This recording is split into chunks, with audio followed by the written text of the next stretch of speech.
YouTube, what the fuck you do? Rockies back up in this bitch. We ain't been on a reaction in a fucking minute, bro. We back. You feel me? We out here. We don't gotta say too much. Y'all know the vibes, nigga.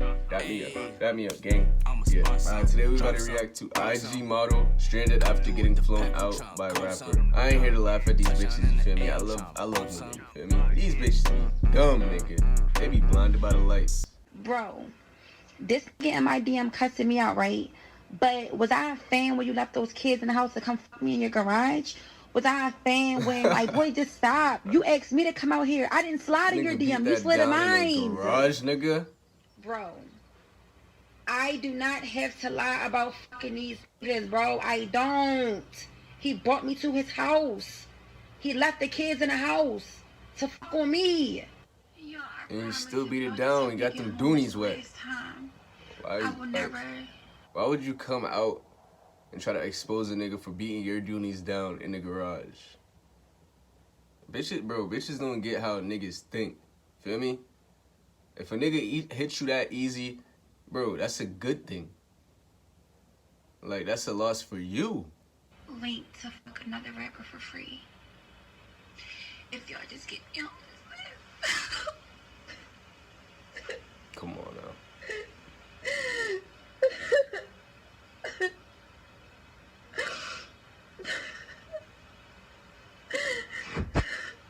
So let me get this straight. You as a grown consenting adult think that it's a smart decision to accept a one-way cross-country flight to sleep with a man you've never even met before? What could possibly go wrong? I don't even take one-way flights to visit family, let alone to hang out with a stranger. And this is why I'm gonna say it. Victim blaming is necessary sometimes, because as a man, I do think it's weird to fly out a woman without having the means and giving her the security of her way to get back home. But with that being said, it's also weird to accept a one-way ticket across country to sleep with the man just because you heard him in a song. For example, I personally believe that R. Kelly is undisputably a musical genius, but I still wouldn't advise my daughter to accept a one-way flight to go hang out with R. Kelly. If you read the text messages that she decided to make public, by the way, he's pretty honest about what he wants. At one point, he says, I want you to come over, we're going to do it in the garage, and I want you to give me some... Wait. If you read the text... You say, yeah, but it don't mean nothing, but I get what you're saying. I'm hella bored. What's the hospitality? You didn't pick up. I would have came by, nah. Because I was asleep for real. I sleep in the day. I want an Uber right here for a minute. I can come to your room tomorrow. I'm going to watch the kids till tomorrow. I'm going to come to your room. But we're going to go to the garage because I don't want them come in the room. So you want to just wait till you... He said, nah, I want you to come suck it right now, and I'm going to come to you tomorrow. She said, okay, send the Addy. Messages that she decided to make public, by the way, he's pretty honest about what he wants. At one point, he says, I want you to come over, we're going to do it in the garage, and I want you to give me some... Come suck it. Nigga didn't even want to beat that down. He said, come suck it. And then she tried to make him seem like the desperate one.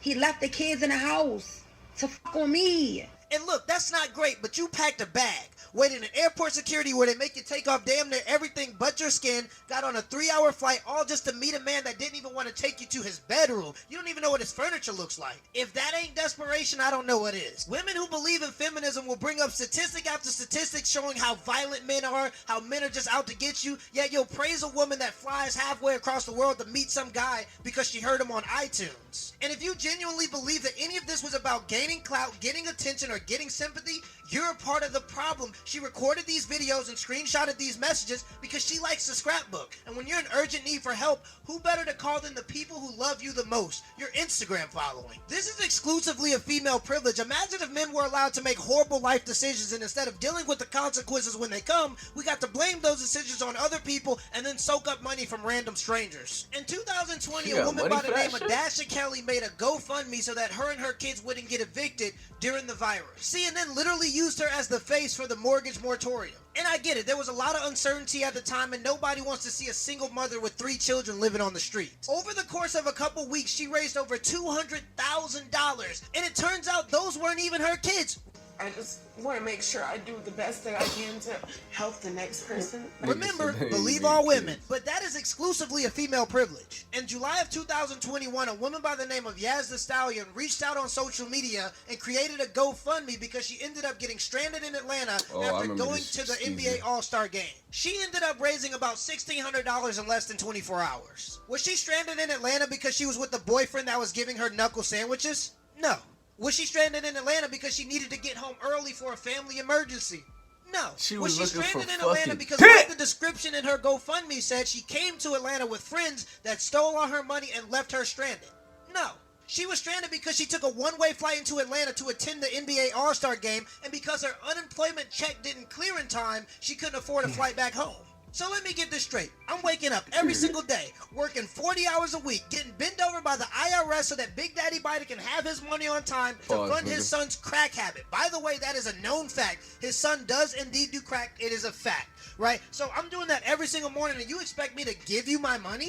So while you're working every day, this woman is soaking up unemployment and has the free time to fly into Atlanta to party all weekend and expects you to pay for it. Look, y'all, I really could use some help right now. I just liquidated my daughter's college fund and sent it to a Nigerian princess. I really don't feel too bad about it because she said that her cousin was an astronaut who needed money to get back home. I mean, she said she'd pay me back, but she doesn't reply to any of my emails, and every time I try to call her, some guy answers the phone. If that actually happened, which it did, Cash App in the description below, nobody would care. Honestly, this is just another example of the advantages that women have in the quote-unquote patriarchy. You done, bro. You done. You getting too fired up over this shit. But hey, nigga, that shit funny.